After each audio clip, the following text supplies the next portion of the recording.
Welcome back. Top 10 Colossals. We are only counting figures that aren't like no standard bases. So, to start out, number 10, we have Onslaught. My friend actually played this in, it wasn't the last year's Nationals, it's the year before, I believe. Maybe the year before that. But yeah, very cool. It's got free in-cap mind control. Oh, or one of I can't remember what it is. But yeah, basically you can teleport a normal movement, and then it's got a free mind control free characters because it has free targets. It's got prob. It's just very cool piece. I also just love Onslaught. It's one of the big bads. I think it's season 3 of Avengers Assemble, the cartoon. Very cool, big fan. Number 9, we have an oldie but goldie. The old Uatu.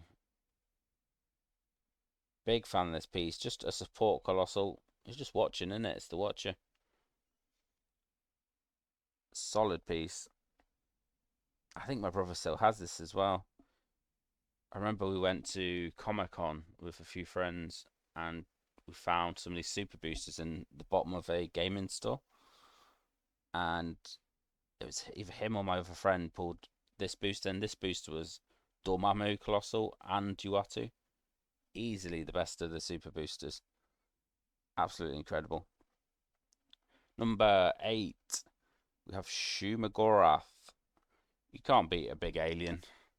Not only is this just a solid piece, it has a moving eye, so you can watch your opponent as you play. Very cool space alien. And speaking of space aliens, number 7 is also a DC. Yeah, space alien, squid, Starro. I maybe could have put this higher. It's fine. It's fine here. I played this in Nationals about 3 years ago with the Green Arrow chase that was in the top 10 chases.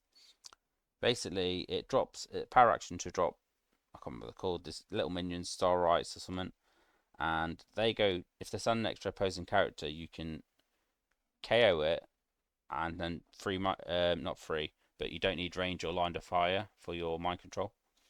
So it's basically like a full map mind control, as long as you had the pogs next to it, things that he spawns, and they weren't worth any points, the things that he spawns. So really good.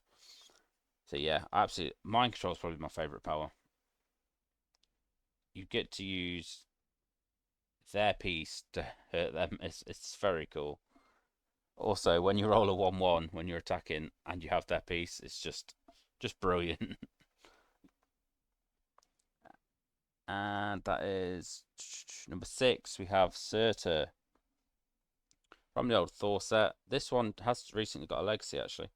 I don't have the figure or the legacy card. Very hard to obtain. But just a big Surtur. You can't beat it as a Thor fan. Can you beat a Colossal Surtur? I absolutely love the Colossal pieces in this game, especially for when you do a play at home game. You could do scenarios and stuff. Very fun. Very solid dial. The new Legacy actually has a 30-point Ratau, and I'm pretty sure it turns off a defense power as well. So, some meta potential there.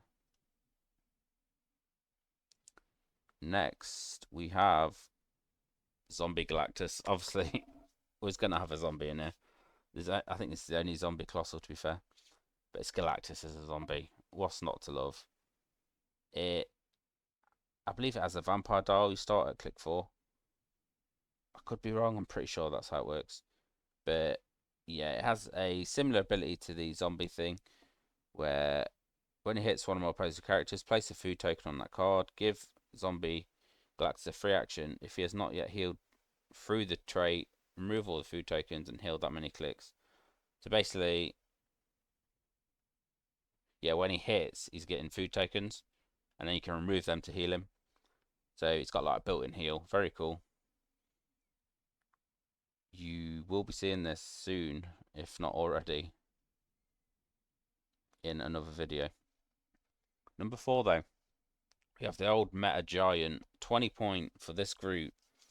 He starts the game with, he summons walking wood tokens, which have sidestep, I think it's flurry, shape change. It's just crazy. And then whenever this guy hits as well, he summons another walking wood token.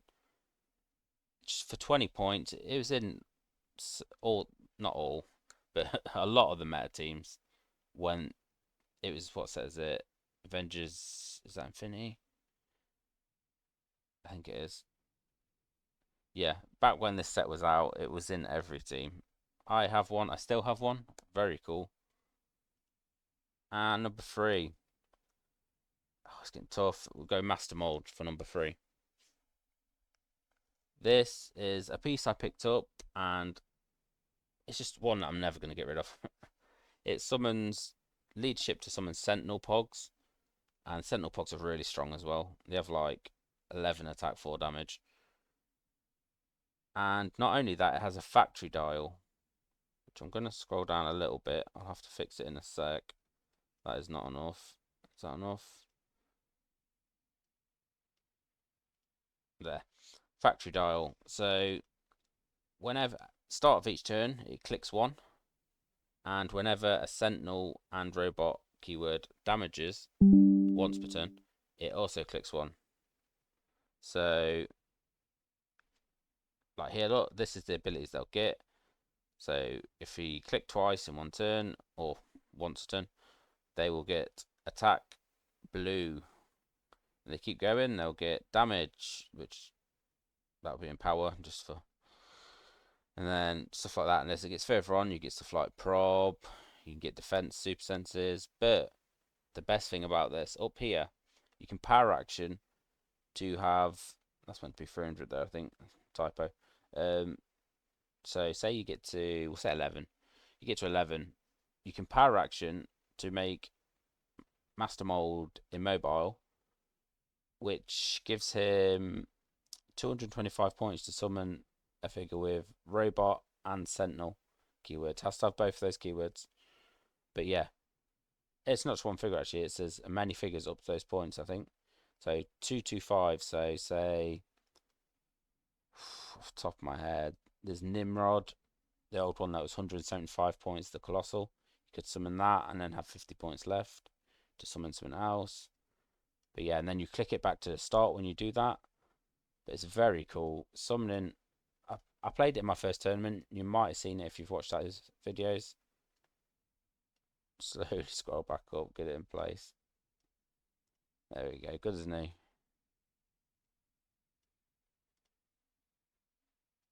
There we go.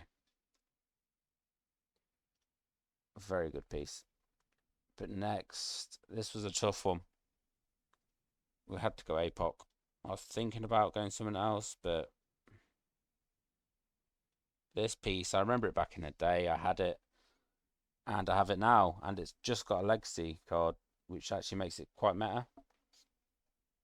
It summons horsemen, which have pretty decent dials, to be fair. It has mastermind. It can power action to move his horsemen, power action to summon them. It's just a very solid piece. It did just get, not just, about a couple of months ago, get errated, which it made the Pogs that he summons 5 points. I think that's because it was basically impossible to kill him with, well, not impossible, but very hard to kill him.